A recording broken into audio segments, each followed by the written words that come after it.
Je voudrais parler un petit peu de parallélisation des calculs. Parce que ça, c'est quelque chose qui va devenir absolument crucial dans les années qui viennent au niveau du développement, enfin qui a déjà commencé à devenir important, mais qui va aller en s'agrandissant. Aujourd'hui, quand on programme sur 4 cœurs, on peut se permettre de faire les choses un peu à la main. Quand on programmera sur 1000 cœurs, ce sera beaucoup plus compliqué. On a des nouveautés en Java 7 pour paralléliser nos calculs, notamment un pattern qui s'appelle le pattern fork-join. Et puis à côté de Java 7, on a une API qui s'appelle Parallel Arrays, qui a été développée par Doogly, comme le fork-join, comme j'avais une petite concurrente, comme beaucoup de choses, et qui se trouve à côté, dont on va parler maintenant. Et puis on a une nouveauté de Java 8, qui est une méthode qui s'appelle Parallel, qui va être implémentée dans l'API collection. Quel est l'objet de tout ça? L'objet de tout ça, c'est d'automatiser la parallélisation des traitements sur les tableaux et sur les collections. Alors les gens qui font du Scala disent « Ah mais nous on a déjà ça dans Scala depuis longtemps ». Ben oui, ben c'est bien. Vous l'avez dans Scala, c'est bien, mais tout le monde ne fait pas du Scala. Tout le monde n'a pas les moyens de comprendre la syntaxe parfois obscure de Scala. Donc on fait du Java. C'est comme ça, mais on va l'avoir aussi en Java. Donc les gens de Scala ne pourront plus nous narguer avec ce genre de choses.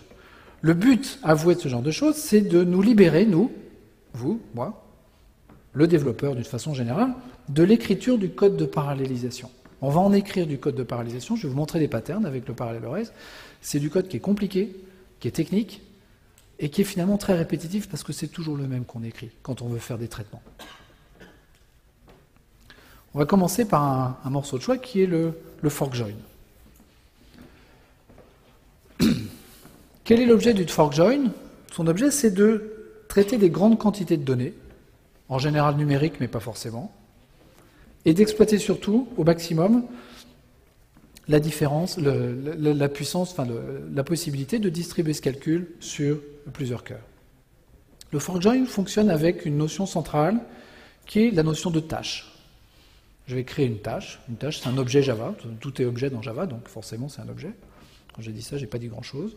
Je vais confier cette tâche à un pool qui ne s'appelle pas exécuteur service, qui ne s'appelle pas AK machin, qui ne s'appelle pas...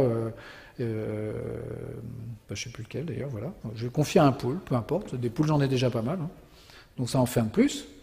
Et puis cette tâche, elle a la capacité, c'est un peu comme une bactérie, si elle trouve qu'elle est trop grosse, elle a la capacité de se diviser en 2 ou plus, et de générer 2 sous-tâches.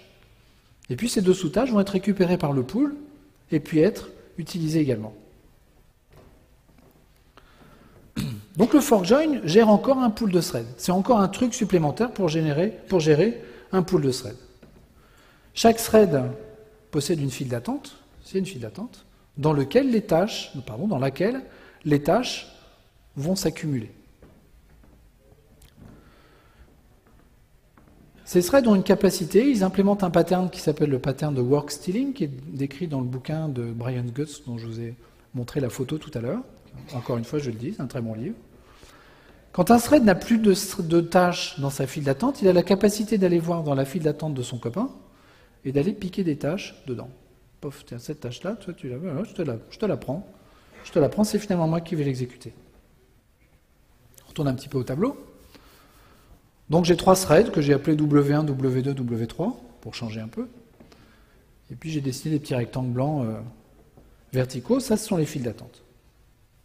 J'ai une tâche qui arrive, je la confie au pool, elle va aller dans W3. W3, il est allé prendre des cours chez T3, donc c'est également lui qui gagne à chaque fois. Cette tâche, elle est trop grosse, donc elle va décider de se subdiviser en 2. Ça, c'est ce qu'on appelle l'opération de fork. Fork, ça veut dire fourche, hein, en anglais. Cette opération de fork. Donc elle va créer une tâche T1 et une tâche T2. Automatiquement, ces 2 tâches T1 et T2 vont se retrouver dans la file d'attente de W3. Qu'est-ce que fait W3 ? Il a une tâche dans sa file d'attente, il la traite, et puis la tâche numéro 2 va attendre un peu. W2, lui, il n'a rien à faire, il s'ennuie. Oh, il voit qu'il y a quelque chose dans la file d'attente de W3, il se frotte les mains. Hop, je pique cette tâche, et je vais l'exécuter, évidemment, concurrence d'accès. Alors, première chose, dans les tâches, interdiction de faire de la synchronisation, interdiction de partager des états, parce que sinon tout s'effondre, évidemment. Et puis ces tâches 1 et 2, elles décident qu'elles sont trop grosses également. Donc elles vont aussi se subdiviser. Générer une tâche 1, 2, 1, 1, et puis 2, 1 et 2, 2. Et j'applique le même principe que tout à l'heure. 1, 1 et 1, 2 vont se retrouver dans la file d'attente de W3, 2, 1, 2, 2 dans celle de W2. Donc on va commencer à s'exécuter. J'ai une tâche qui est en attente dans W2, W1 pardon, se dit oh, miam miam, une petite tâche. Il va prendre la tâche de W2 pour l'exécuter à son tour.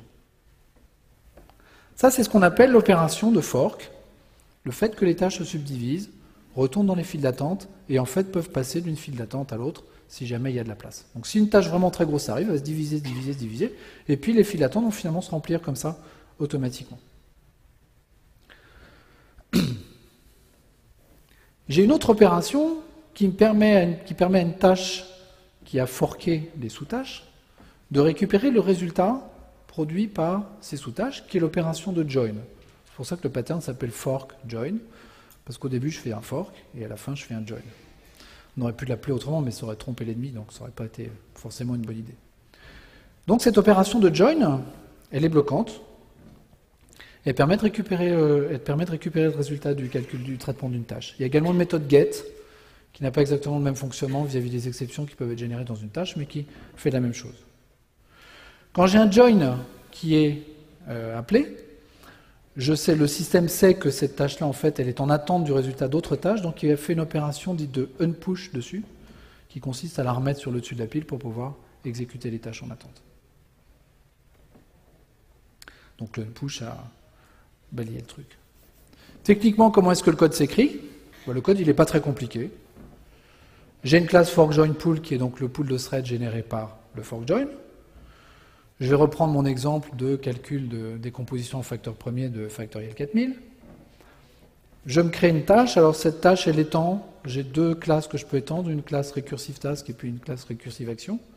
Là, je vais étendre la classe recursive task. Donc je crée cette tâche. On va voir le code de cette tâche tout de suite.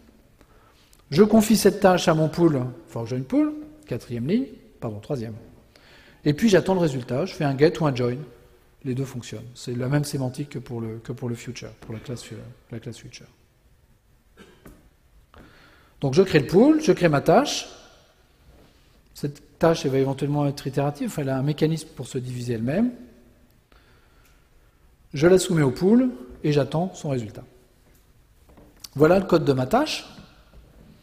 J'étends une classe qui s'appelle recursive task. C'est un peu toujours pareil. À l'intérieur, j'ai une méthode compute qui me retourne un résultat, c'est ma décomposition en facteur premier. Et puis à l'intérieur, j'ai deux blocs de code. J'ai un premier code qui me dit fin moins début, c'est les bandes de mon tableau de tout à l'heure. Fin moins début est trop gros, est supérieur à une limite que j'ai appelée itération. Donc je vais avoir un petit code qui va me permettre de subdiviser cette tâche en deux. Là, le code de division, je ne l'ai pas mis parce qu'on va en discuter un petit peu. Et puis si jamais je décide que cette tâche n'est pas trop grosse, à ce moment-là, je fais le traitement. Je fais ma décomposition en facteur premier et je retourne le résultat. Donc j'ai une tâche qui arrive. Je voudrais discuter sur cette stratégie de division parce qu'elle est vraiment très importante. Et en plus, on ne lit pas que des choses malignes sur le net à ce sujet-là. Cette tâche, elle est trop grosse. Grosso modo, pour savoir si une tâche est trop grosse, il va falloir que j'évalue le nombre de traitements coûteux que j'ai dedans. Les traitements coûteux, en général, c'est les multiplications quand on fait du calcul, ou les divisions. Donc, je vais devoir évaluer le nombre de traitements que j'ai à faire et je vais le comparer à une borne. Donc, if size supérieur à max divide, c'est un peu du pseudocode, mais c'est grosso modo ça que je vais exécuter comme code. Donc là, je vais supposer que le résultat est vrai. Et l'approche que je viens de vous décrire et qu'on lit dans les documentations, sur ces merveilleux exemples sur Fibonacci, ça consiste à diviser la tâche en deux. Qu'est-ce que je fais sur chacune de ces tâches ? Je refais le même code, deux fois. If size supérieur à max, then divide. Donc je me retrouve avec 4 tâches. Qu'est-ce que je fais sur ces 4 tâches ? Comme j'aime bien refaire plusieurs fois la même chose, y compris comme je connais le résultat à l'avance, je recommence. If size plus grand que max, je divise encore. Puis là, cette fois-ci, je le fais 4 fois. Chaque fois, je multiplie par 2. Ce test-là, si je pars d'un intervalle de 4000 et que je veux arriver à un intervalle de 10, va falloir que je le fasse une vingtaine de fois, et puis à la fin, je vais générer plein d'objets. Mon forkjoin, c'est pas une machine à faire if size supérieur à max, then divide. C'est idiot de faire ça. La taille, je la connais déjà, la taille max. C'était itération dans mon code, c'est size là, dans cet exemple-là. Je peux aussi découper directement ma tâche en tranches, de façon itérative. Et puis générer autant de sous-tâches que je veux, autant de sous-tâches que j'ai de tranches. Ça, c'est l'approche division. Donc ça, c'est le code pour le... Pardon, c'est le même slide que tout à l'heure. Ça, c'est le code, je divise en deux à chaque fois. Et puis je le fais 1000 fois, 4000 fois. Enfin, plein de fois, parce que c'est un code qui marche bien, qui est débugué. Donc c'est vrai que c'est agréable d'avoir du code débugué qui tourne sur son processeur. Et puis ça, c'est la façon itérative de faire.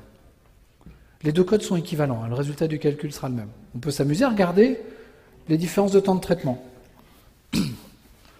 Premier traitement, je divise en deux plein de fois, je génère plein de tâches qui font rien d'autre que de faire un test et de se diviser en deux, ce que j'appelle récursive et diadique. On dit que le pattern forkjoin est récursif, oui, effectivement. Et puis deuxième approche, itérative, je fais des tranches de saucisson. La deuxième stratégie, je gagne 30% de rapidité par rapport à la première.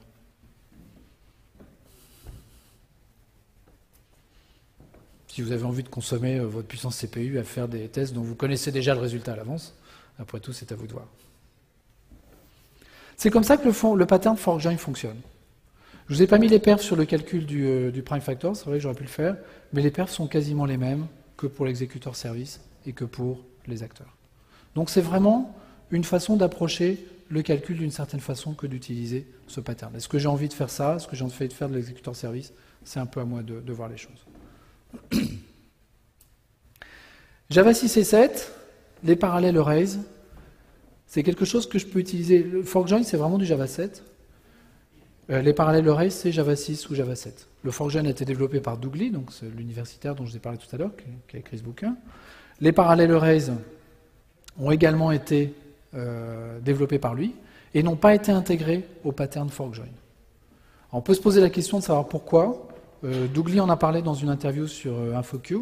En fait, ce qu'il dit, c'est qu'on intègre dans le JDK que les choses dont on est sûr qu'elles serviront encore dans 5 ans, 10 ans, 15 ans. En 2012, on vit toujours avec la classe Java Utiledate du JDK1 et dont tout le monde trouve que c'est vraiment la plus belle classe jamais écrite en Java. On vit encore avec la classe locale. La classe locale, c'est un wrapper d'une chaîne de caractères qui fait 5, 6 caractères peut-être. Alors ça, c'est de l'Unicode, donc ça fait... Et puis la classe locale, elle n'est pas sérialisable. On se demande pourquoi. Et quand on regarde son code, elle tire le Security Manager. Super. Quand vous voulez faire des locales avec GWT, là je vous dis, vous êtes content quand vous trouvez ce genre de choses. Ou la classe URL, par exemple, dont la méthode equals, comme chacun sait, a besoin de faire une requête sur les DNS. Très pratique. Donc, Doug Lee, qui est quelqu'un de prudent, y compris quand on l'entend parler, on se rend compte qu'il est prudent. Il dit les parallèles arrays, on va plutôt les laisser à l'extérieur. Et je pense qu'ils vont y rentrer, mais par la petite porte. L'avantage de ce package, de cette API qui s'appelle aussi JSR 166Y, c'est qu'elle est autoporteuse. À l'intérieur, il y a une classe forkjoin-pool, parce que ça marche avec le forkjoin. Il y a une classe recursive task, recursive action, etc. Et que je peux utiliser en Java 6. Donc si vous avez des applications Java 6 que vous voulez faire du forkjoin, vous pouvez utiliser cette API. Vous aurez en cadeau bonus les parallèles arrays. Qu'est-ce que je veux faire? À quel problème, quelle question les parallèles arrays répondent-ils? J'ai un traitement de 40 éléments que j'ai découpé en tranches de 10. J'en ai fait 4. Je crée des sous-tâches, ça c'est le forkjoin, je fais un get ou un join et j'obtiens mon résultat. Ça c'est l'approche forkjoin. Si je regarde les choses plus précisément, je me rends compte qu'à chaque fois que je crée une sous-tâche, cette sous-tâche est obligée de dupliquer les données dont la tâche avait besoin pour fonctionner. Donc j'ai une duplication de l'état. Maintenant, supposons que ces données, ce soit un tableau. C'est finalement assez raisonnable de se dire que j'ai envie de paralléliser un traitement sur un gros tableau. Je vais générer des sous-tâches. Chaque sous-tâche va traiter une partie de mon tableau, les indices de 1 à 10, 10 à 20, etc. Donc je suis obligé de dupliquer cette partie de mon tableau dans ma sous-tâche. Ce qui est un peu bête. Moi, ce que j'aurais envie de faire, c'est plutôt quelque chose comme ça. Dire, je crée une sous-tâche, je mets juste deux pointeurs, un pointeur début, un pointeur fin, vers la partie du tableau qui existe déjà. Comme ça, ça m'évite d'avoir à dupliquer ce tableau-là. Ça, c'est une opération qui n'est pas supportée par le pattern fork-join. J'ai écrit un blog là-dessus, et je me suis trompé dedans. Il faut que je le corrige. Peut-être que maintenant que Devoxx est passé, peut-être que je vais avoir le temps. Mais il faut que je corrige ce truc-là, parce que c'est quelque chose qui ne marche pas. Qui ne marche pas pour des raisons de synchronisation. Les tableaux et les barrières de mémoire, ça ne fait pas très bon ménage au niveau de la JVM. La solution, elle est apportée par les parallel arrays. Ce genre de problématique, c'est précisément ça que les parallel arrays traitent. Les parallel arrays sont là pour combler le trou entre ce que fait le fork join, duplication de l'état, et ce que j'ai envie de faire, uniquement jeu de pointeurs sur les tableaux, et notamment les tableaux de grande taille. Comment est-ce que je crée un parallel arrays? J'ai besoin d'un fork join pool. C'est le même que tout à l'heure, sauf que c'est la même classe, hein, quasiment, sauf qu'elle n'est pas dans le même package. Il faut faire attention quand je fais ça. Là, c'est JSR 166y.forkjoinpool et non pas Java utile concurrent, je crois, forkjoinpool. Et puis, j'ai un certain nombre de classes qui me permettent d'implémenter cette notion de tableau parallèle. Parallèle long array, byte array, char array, etc. Je crée ce parallèle long array avec cette méthode statique. Je lui donne sa taille et je l'associe immédiatement à mon fork join pool. Donc le fork join va fonctionner dessus, mais de façon transparente pour moi. Et puis ensuite, la majeure partie de l'API, c'est en fait toute une collection de petites classes qui me permettent de définir des opérateurs sur ces tableaux. Des opérations. Première opération, la plus simple, je vais remplacer les cases de mon tableau par le retour de la méthode hop qui est ici. C'est une opération de type long generator. Elle est implémentée avec une classe anonyme. Elle est mise dans un long hop, donc le fork join pool va appeler hop, et voilà. Deuxième tâche possible, la notion de prédicat. Là, je prends un tableau et je m'intéresse à toutes les cases de ce tableau. C'est un tableau de longue. Et je m'intéresse à toutes les cases de ce tableau dont la valeur est supérieure à 50. Donc je vais créer un deuxième tableau de façon parallèle avec uniquement les cases qui ont une valeur au moins égale à 50. Donc pareil, j'ai une classe qui s'appelle longuePrédicate que j'étends. J'implémente la fonction hop qui me retourne un booléen. Si ce booléen est vrai, je garde la case. S'il n'est pas vrai, je la garde pas. Je filtre mon tableau A originel avec cet objet-là et ça me crée un tableau que j'ai appelé A2 automatique et encore une fois de façon parallèle.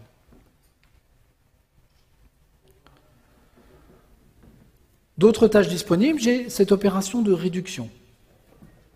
Là, j'ai vu une opération de filtrage, une opération de réduction. Qu'est-ce que c'est qu'une opération de réduction?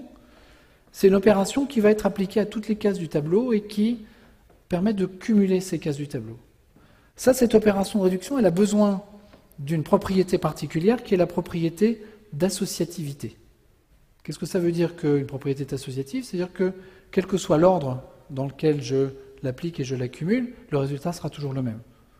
Donc ça veut dire que si je réduis la réduction de A et B et C, c'est la même chose que si je réduis A et la réduction de B et C.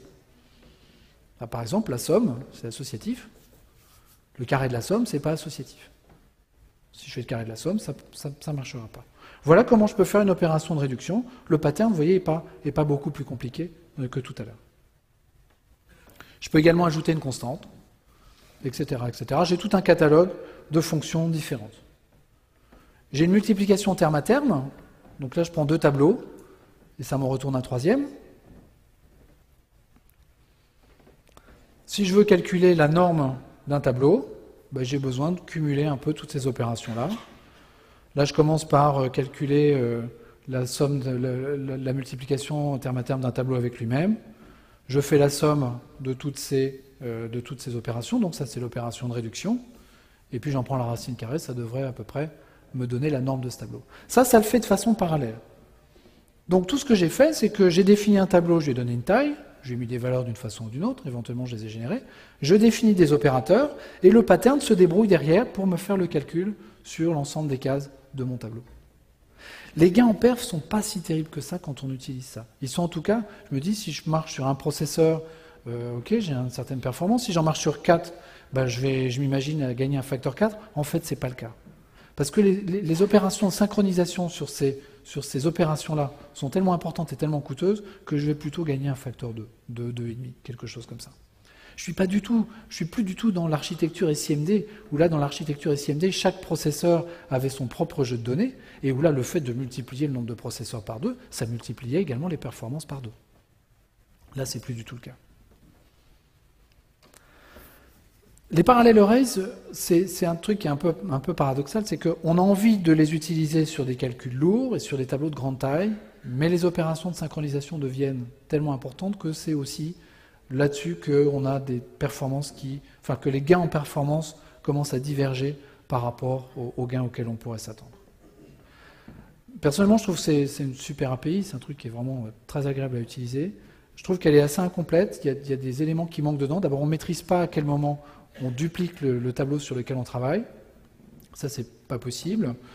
On a toujours à payer le coût de cette synchronisation, et ce coût, il peut être vraiment très important. Et puis surtout, le gros regret que j'ai, c'est qu'on n'a pas de support pour le calcul matriciel. Cette API ne gère que les tableaux unidimensionnels, elle ne gère pas les tableaux bidimensionnels. Or, le calcul matriciel, c'est quand même à la base de tout un tas d'algorithmiques, et notamment d'algorithmiques numériques qui a besoin de ressources de calcul vraiment performantes pour pouvoir être exécutées de façon efficace. Pourquoi les parallel arrays ne sont-ils pas dans Java 7 ? J'ai déjà répondu partiellement tout à l'heure, avec l'interview de Dougly. Il y a aussi, sans aucun doute, une autre raison à ça. En septembre 2013, Java 8 arrive, et la raison est tient en une lettre, qui n'est pas une lettre de l'alphabet français, qui est une lettre de l'alphabet grec, qui sont les lambda. Ça, les lambda, ça va vraiment être une petite révolution, peut-être même une grosse révolution, dans la façon dont on va pouvoir traiter tous les traitements que je viens de vous montrer. Addition d'une constante à un tableau, filtrage, réduction, c'est-à-dire accumulation, agrégation, en fait, une réduction c'est une agrégation, etc. Projection. Comment les lambdas vont-ils fonctionner ? Pour faire ce que je vous ai fait tout à l'heure comme traitement, au niveau des lambdas, je vais écrire quelque chose comme ça. Pour récupérer l'âge le plus grand d'une collection de personnes, j'ai une ligne de code à écrire. Alors pour l'instant, la syntaxe de cette ligne de code, elle est peut-être un petit peu illisible, mais ça va venir, je pense qu'on va s'y faire assez vite. Pour filtrer, récupérer uniquement les gens dont l'âge est supérieur à 40, alors c'était 50 dans l'exemple de tout à l'heure, là il fallait que je crée un pool, il fallait que je fasse les choses, etc. Là j'ai juste à récupérer l'âge sur le P, le mettre dans un nouveau tableau et le filtrer, et ça va marcher tout seul. Le but, c'est vraiment de pouvoir, avec des syntaxes extrêmement légères, faire des traitements massifs sur des collections éventuellement de très grande taille.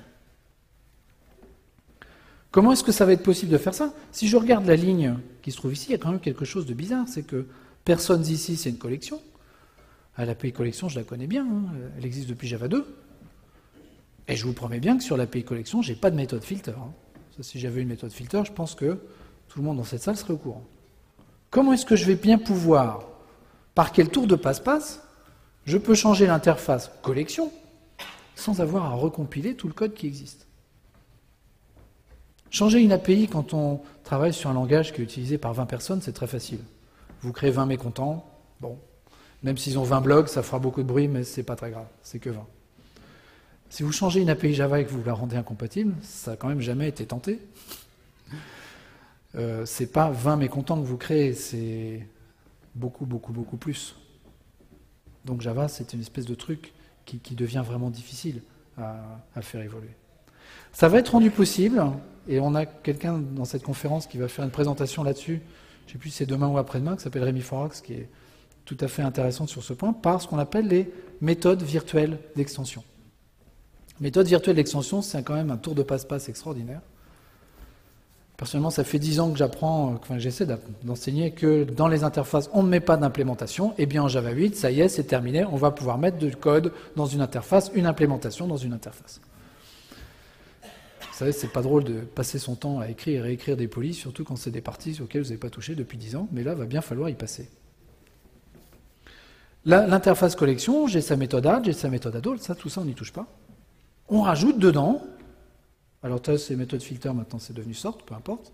On rajoute dedans des méthodes, et pour que ça reste compatible avec le code existant, étant donné que le code existant n'implémente pas la méthode sort, et bien là, il n'y a pas de problème. Je vais donner l'implémentation de la méthode sort dans l'interface. Et ça va s'écrire comme ça. Default collection.sort de comp. En Java 8, toute l'API collection est entièrement réécrite avec ce genre de choses. Ce qui me permettra d'utiliser les lambdas. Cette syntaxe allégée, donc, je vais pouvoir l'utiliser. Et comme je vais pouvoir l'utiliser, tant que j'en suis à faire ce genre de choses, je vais également ajouter le support du parallélisme dedans. Je vais, dans l'interface collection, voir apparaître une méthode parallèle, dont le seul but est d'expliquer à la machine Java et au processeur que je veux que le traitement que je suis en train d'écrire sur ma collection s'exécute en parallèle en utilisant toutes les ressources disponibles au niveau du processeur. Donc pourquoi est-ce que les parallèles arrays ne sont pas rentrés en Java 7 ?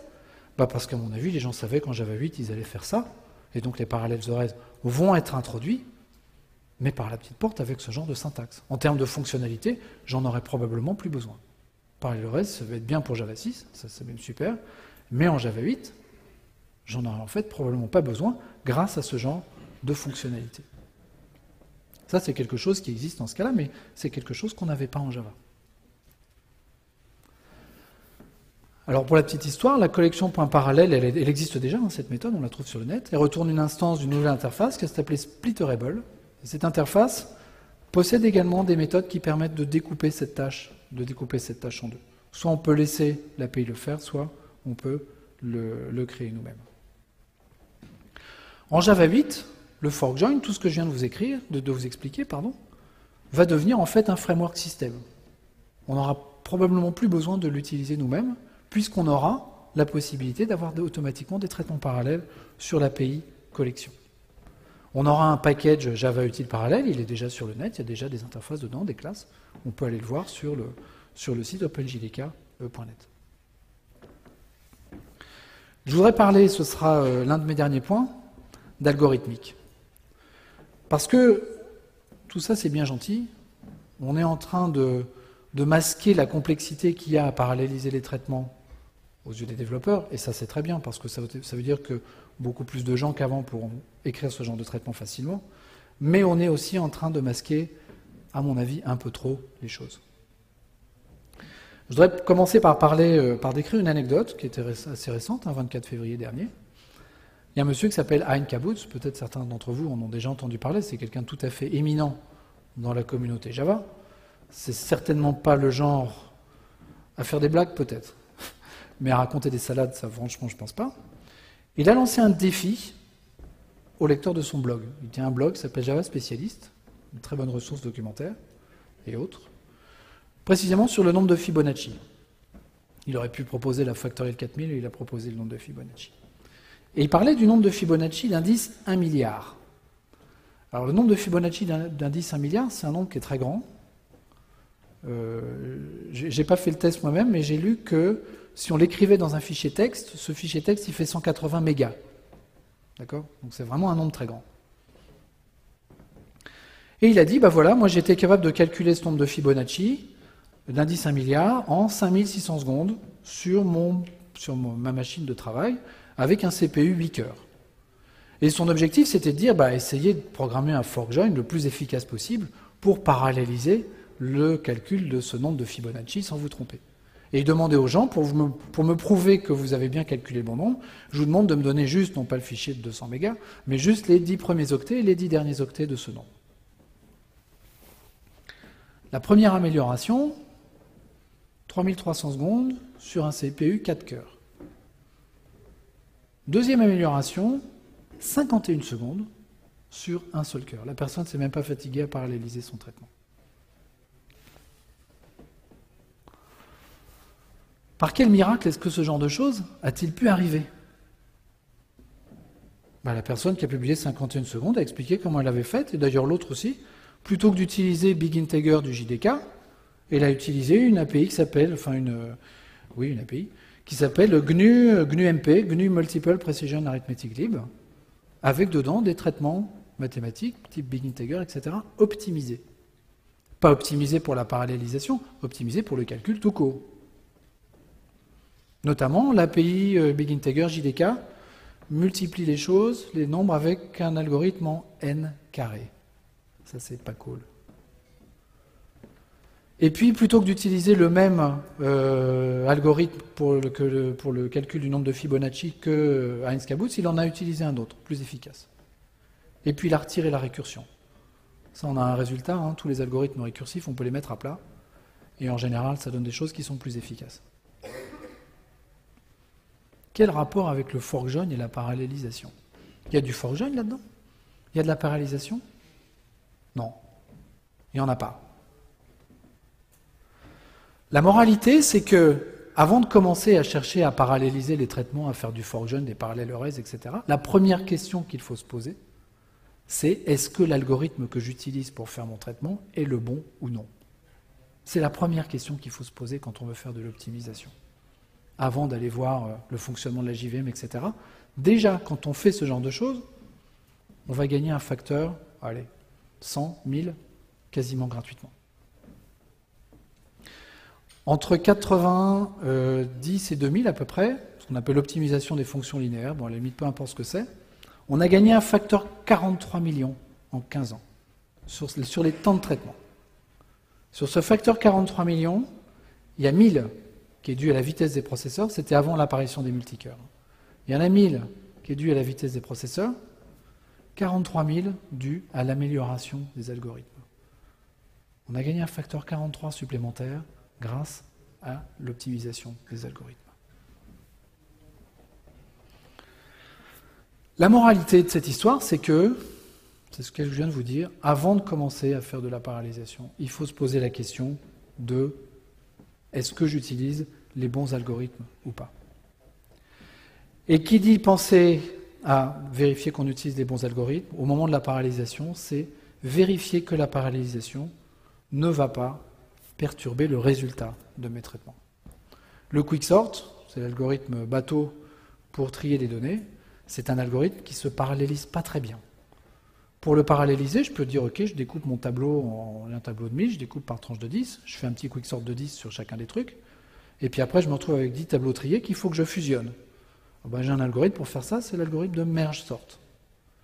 Sauf que le quicksort, il fonctionne dans une occupation mémoire qui est celle du tableau dans lequel je suis, c'est juste des permutations. Le merge sort, si je le programme mal, j'ai besoin de 2 fois la mémoire, si je le programme bien, j'ai besoin d'1 fois et demie la mémoire.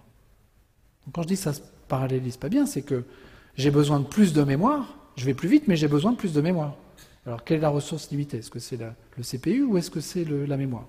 Si c'est la mémoire, j'ai peut-être pas intérêt à faire cette parallélisation.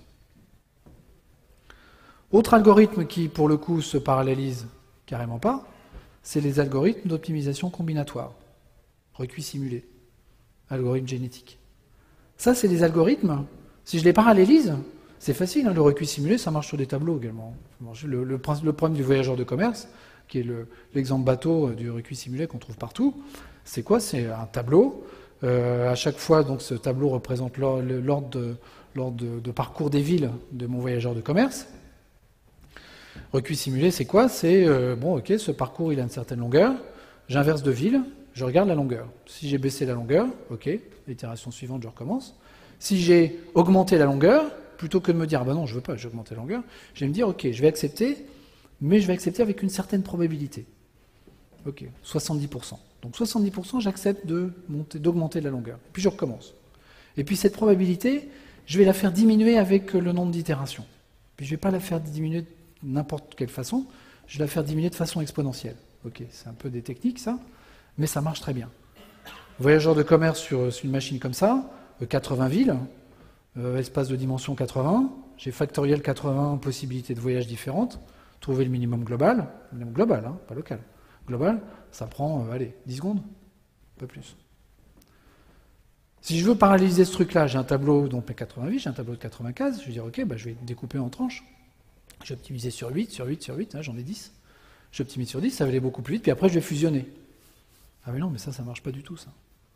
Je trouve pas du tout le minimum global en faisant ce genre de choses.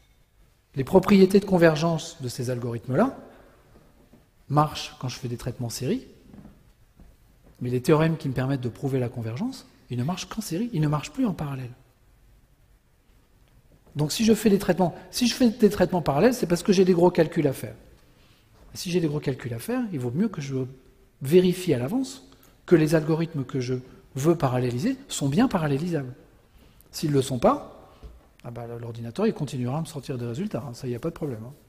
Ça, c'est l'avantage de code de calcul, ça se donne toujours un résultat. Si ce résultat il n'est pas bon, c'est peut-être un peu ennuyeux. Je dois en arriver à la conclusion de cette conférence. En 2004-2005, on a vraiment eu une période charnière qui était l'apparition des multicœurs et de l'enjeu du multithread. Aujourd'hui, on est, à mon avis, à une deuxième période charnière où cette puissance de calcul, qui est en train de devenir de plus en plus importante, va commencer à pouvoir être exploitée de façon simple par les langages et par les API, au premier rang desquels, bien sûr, l'API Java. En 1995, quand Java est arrivé, les gens ont dit on ne gère plus la mémoire, en C, en C++, c'est une source de bugs absolument infinie. L'arithmétique sur les pointeurs, on n'en veut plus.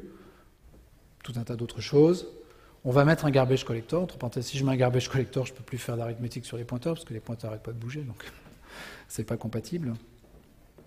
Et donc la mémoire est devenue, non pas quelque chose qu'il fallait gérer à la main, mais c'est devenu une ressource. Une ressource gérée automatiquement par, en l'occurrence, la JVM. La ressource calcul CPU est également en train de devenir une ressource. Le fait de pouvoir utiliser une collection parallèle telle qu'on va le faire, ça veut dire que je ne vais même plus me préoccuper de savoir de combien de CPU je gère au niveau de ma machine et de mon algorithmique. J'écris parallèle et la JVM va s'adapter automatiquement. Les langages sont en train de s'adapter à ces nouvelles puissances de calcul. Les processeurs sont également en train de s'adapter aux besoins des langages. Je vous l'ai montré avec cette introduction des STM dans les processeurs. Pour le développeur, c'est vraiment une nouvelle période de challenge, à mon avis, qui arrive. On va utiliser des traitements parallèles, on va les utiliser de façon transparente. Aujourd'hui, quand on parle la mémoire, free, malloc, etc., pour des gens qui ont fait que du Java, qu'est-ce que c'est que ce truc-là? Bientôt, les collections pourront être utilisées parallèles. Je dis, mais les threads, les multithreads, les pools, l'exécuteur service, qu'est-ce que c'est que ce truc-là? Dans quelques années, c'est probablement comme ça que les choses vont arriver. La différence entre la ressource mémoire et la ressource CPU, c'est que la ressource CPU comporte, à mon avis, beaucoup plus de pièges que la ressource mémoire. Les calculs qu'on va avoir à mener à bien vont devenir de plus en plus complexes, probablement trop complexes. Les propriétés de convergence des algorithmes vont devenir également cruciales dans les mécanismes de parallélisation, ce qui veut dire que des nouveaux challenges pour nous, développeurs, vont arriver devant nous. Et finalement, ces nouveaux challenges, je pense que c'est aussi un peu ce qui nous fait tous travailler depuis des années sur le développement. Ces nouveaux challenges, c'est aussi ce qui nous motive et qui nous permet de continuer à travailler avec la même passion que celle qui nous animait il y a une trentaine d'années. Je vous remercie.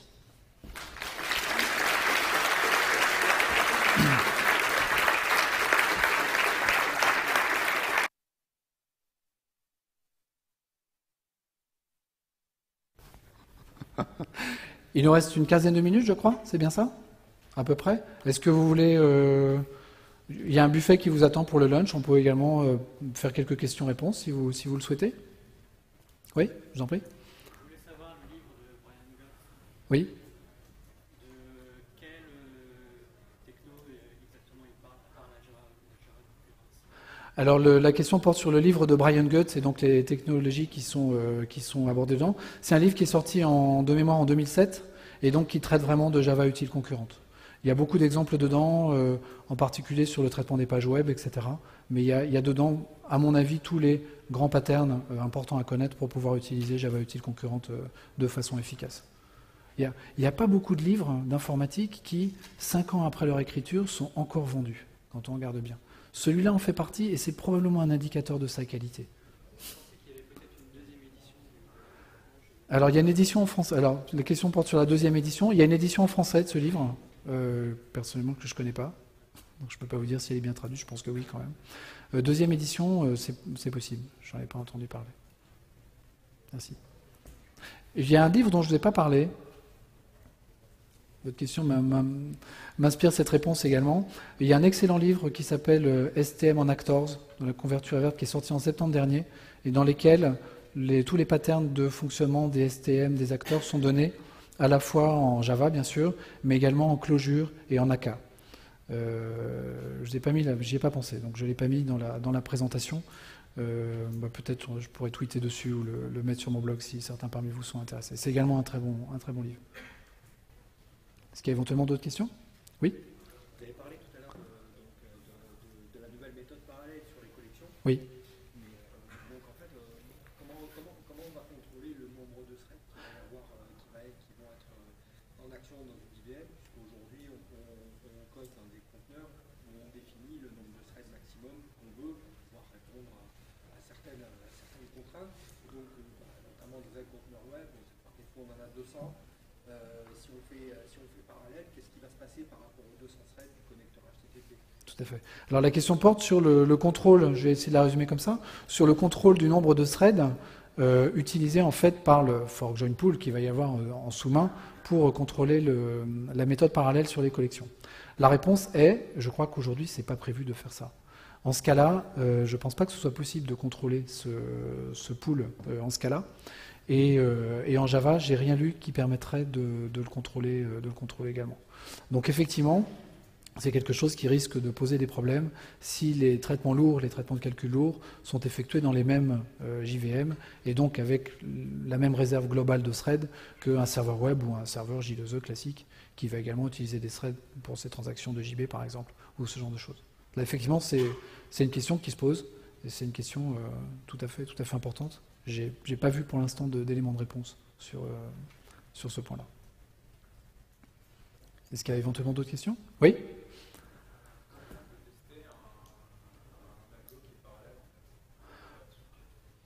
Comment est-ce qu'on peut tester un algorithme parallèle pour être sûr que ça marche? Ça, c'est une vraie question, ça. Il faut connaître l'algorithmique, il faut connaître les théorèmes, et il faut savoir si l'algorithme est parallélisable ou pas. C'est sûr que quand on fait le problème du voyageur de commerce et qu'on regarde le résultat, immédiatement, visuellement, on voit tout de suite si le résultat est correct ou pas. Quand on fait de l'optimisation sur des volumes de données vraiment importants, qui ne sont pas forcément visualisables de façon simple, visuellement, enfin c'est pas visuellement qu'on peut tester la validité du résultat. Et même si on a l'impression visuellement que les choses sont bonnes, il se peut qu'elles soient quand même légèrement erronées. Donc ça, c'est une vraie question. Et ma réponse est il faut connaître l'algorithmique. Je vous ai parlé des algorithmes génétiques et du recuit simulé. Je ne sais pas s'il y a des gens qui font des algorithmes génétiques dedans. Ça fait 20 ans à peu près bon pas 20, une quinzaine, que je travaille sur ces choses-là. Il y a 15 ans, il y a un monsieur qui a montré que les algorithmes génétiques et le recuit simulé, c'était en fait la même chose. Et il a même montré, mais rigoureusement, que pour accélérer la vitesse de convergence des algorithmes génétiques, il fallait supprimer l'étape dite de crossover. Donc la différence entre l'algorithme génétique et le recuit simulé et l'algorithme génétique, c'est qu'on a cette étape de crossover en plus, mais en fait pour optimiser l'algorithme génétique, il faut la supprimer. Voilà. Mais bon, il y a des gens qui continuent à faire des algorithmes génétiques, pourquoi pas, si ça les amuse. Est-ce qu'il y a d'autres questions éventuellement? Oui?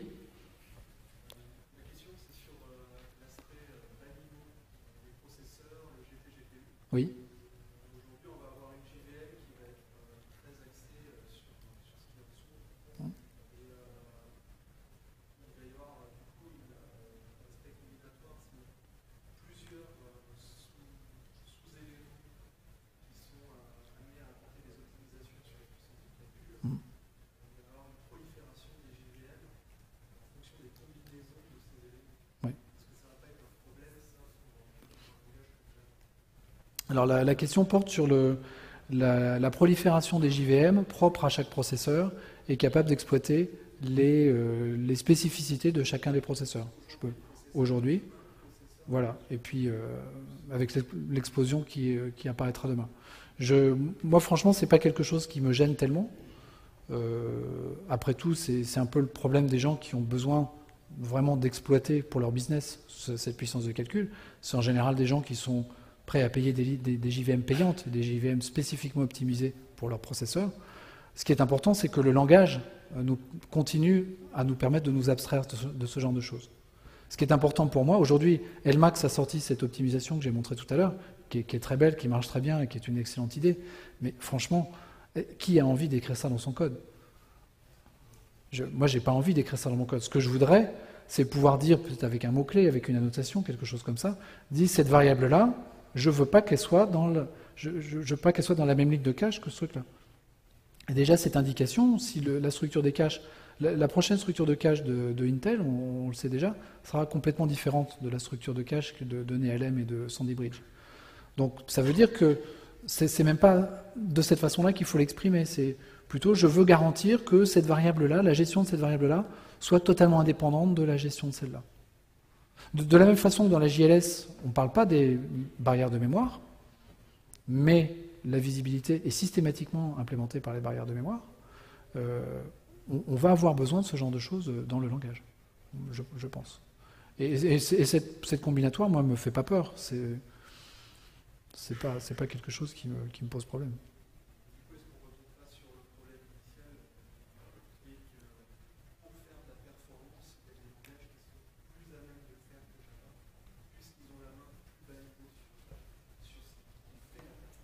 Oui, tout à fait. Oui. Oui. Donc la question est posée, n'y a-t-il pas des langages qui seront plus à même que Java pour pouvoir exploiter la puissance, on va parler de la puissance crête des processeurs, et la réponse est oui, sans aucun doute. Oui, ça je suis persuadé que oui. Est-ce qu'il y a d'autres questions? Oui? Oui?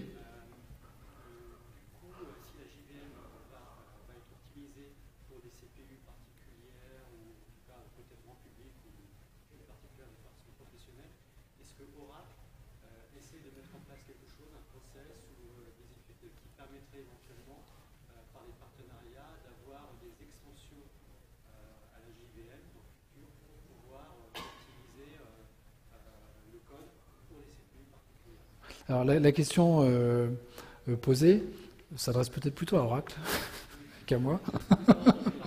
Non, merci. Donc est-ce qu'on peut penser qu'Oracle va dans le futur développer des JVM particulières propres à certains processeurs et éventuellement avec des extensions payantes pour peut-être des clients particuliers et éventuellement fortunés? Oui, j'ai bien. Oui, voilà. Voilà. Voilà, est-ce qu'ils vont mettre en place un programme? Alors, ils mettent déjà, Oracle a déjà mis en place des programmes particuliers, notamment ils ont, à l'occasion de l'annonce de l'abandon du support des JVM version 6. Ils ont annoncé que les JVM version 6 cesseraient d'évoluer et cesseraient de recevoir des correctifs ou des améliorations à partir d'une certaine date. Je ne connais plus cette date, je ne sais pas si c'est dans le passé ou dans le futur. Mais, et ils ont annoncé en même temps que si certaines entreprises fortunées, par hypothèse, souhaitaient continuer à avoir des patchs sur cette JVM6, à ce moment-là, ils pouvaient créer des contrats de maintenance sur ce genre de choses. Donc je pense que oui, ils sont tout à fait prêts à faire ce genre de choses, et je ne serais pas surpris qu'effectivement ça devienne pour eux un business assez lucratif.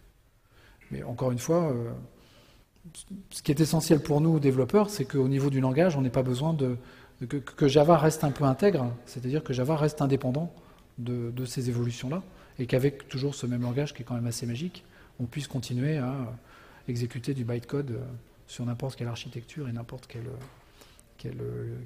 OS. Après que ce bytecode soit compilé différemment sur des processeurs pour profiter des spécificités de ces processeurs, c'est très bien, mais nous en tant que développeurs, ce serait bien que ça reste caché pour nous le plus longtemps possible.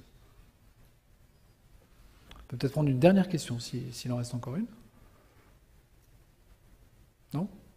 Écoutez, je vous remercie pour votre attention. J'espère que cette conférence aura apporté des choses et je vous souhaite bon appétit.